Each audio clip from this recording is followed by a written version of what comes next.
චිකන්ගුන්යා වෛරසය සාමාන්‍යයෙන් අප්‍රිකාව සහ ආසියාව යන නිවර්තන කලාපීය රටවල දක්නට ලැබෙන වෛරස් එකක්. ඊඩිස් වර්ගයේ ආසාදිත මදුරුවෙක් දෂ්ට කරලා තමයි මේක මිනිසාට බෝ වෙන්නේ. චිකන්ගුන්යා වසංගතය ව්‍යාප්ත වෙන්නේ මිනිසාගෙන් මදුරුවාට සහ නැවත මදුරුවාගෙන් මිනිසාට විදිහට රෝගය ව්‍යාප්ත වීමෙන්. ඉතින් චිකන්ගුන්යා කියන වචනය ඇති වෙලා තියෙන්නේ මේ රෝගය ඇති වුනහම අධික හන්දිපත් වේදනාව නිසා රෝගීන් සිටින ඉරියව්ව විග්‍රහ කරන අර්ථය ඇතිව තමයි මේ වචනය භාවිතයට ඇවිල්ලා තියෙන්නේ. මැකොන්ඩි කියන භාෂාවට අනුව චිකුන්ගුන්යා කියන්නේ නැවී සිටීම යන අර්ථ දෙන වචනයක්. මේ වෛරස් එක ප්‍රධාන කාරණේ තමයි මේක වඳුරන් තුල දක්නට තිබිච්ච වෛරස් එකක්. නමුත් දැන් මිනිසා ඇතුළු අනෙක් ජීවීන් තුලත් වෛරස් එක සුළු වශයෙන් ගබඩා වීම දක්නට ලැබෙනවා. චිකන්ගුන්යා වෛරසය ඇල්ෆා වෛරස් යන ගණයට අයත් වෙනවා. ඊඩිස් නම් මදුරු විශේෂය මගින් මිනිසාට සම්ප්‍රේෂණය වෙන මේ වෛරස් එක මෑත කාලීනව අද වන විට වැඩිවීමේ ප්‍රවණතාවයක් දක්නට ලැබෙනවා ඩෙන්ගු වෛරස් එක හා සමානව. ඉතින් ඩෙන්ගු උනට සමාන රෝග ලක්ෂණ පෙන්눔 කරන මේ චිකන්ගුන්යා වෛරස් එකේ විශේෂ ලක්ෂණයක් තමයි හන්දිපත්වල දීර්ඝ කාලයක් පවතින තද වේදනාව.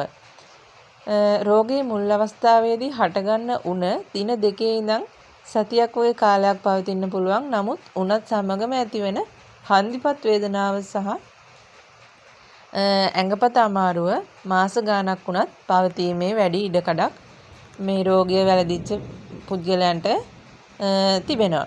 ඉතින් රෝග කාරකයන් ශරීරයේ ඇතුළු වෙච්ච අවස්ථාවේ ඉඳලා රෝග ලක්ෂණ ඇතිවීම සඳහා ගතවන කාලය දවස් 2 ඉඳන් දවස් 4ක් වගේ කාලයක් ඇතුළත රෝග ලක්ෂණ පෙන්눔 කරනවා.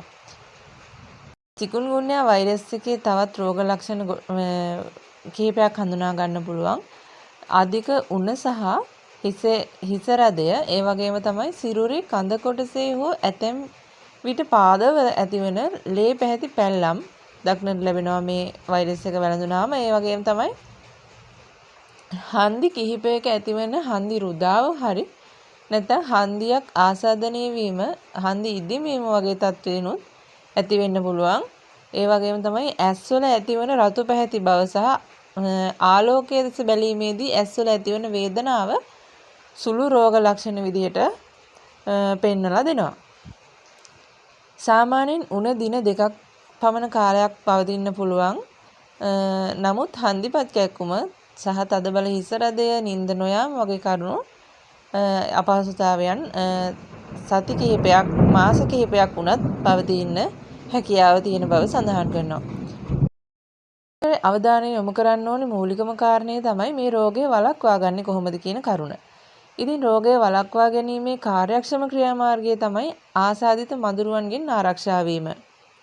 ඉතින් ඒ සඳහා මදුරුවන්ට දෂ්ට කර නොහැකි විදිහට අධික කමිස කලිසම් ඇඳීම මගින් ආරක්ෂා වෙන්න පුළුවන්. ඊට අමතරව කෘමිනාශක වර්ගයක් වෙන පයිරොක්සයිඩ් කියන කෘමිනාශකයේ ඇඳුම් වලට යෙදීම මගිනුත් මදුරුවන් විකර්ෂණය කරන්න පුළුවන්. ලෝකයේ කිසිම රටකින් මේ චිකන්ගුන්යා කියන වෛරස් එකට ප්‍රතිජීවක ඖෂධයක් තාමත් හොයාගෙන නැහැ. මේ මදුරු විශේෂ දිවා කාලයේදී වැඩි ක්‍රියාකාරීත්වයක් දක්වනවා. ඒ නිසා පුළුවන් තරම් මදුරුව බෝ වෙන ස්ථාන වලින් ඈත් වෙලා ඒ ස්ථාන විනාශ කරනවා නම් ඩෙන්ගු වගේම මේ චිකන්ගුන්යා කියන වෛරසයෙන් ආරක්ෂා වෙන්නත් අපිට හැකියාව ලැබෙවි.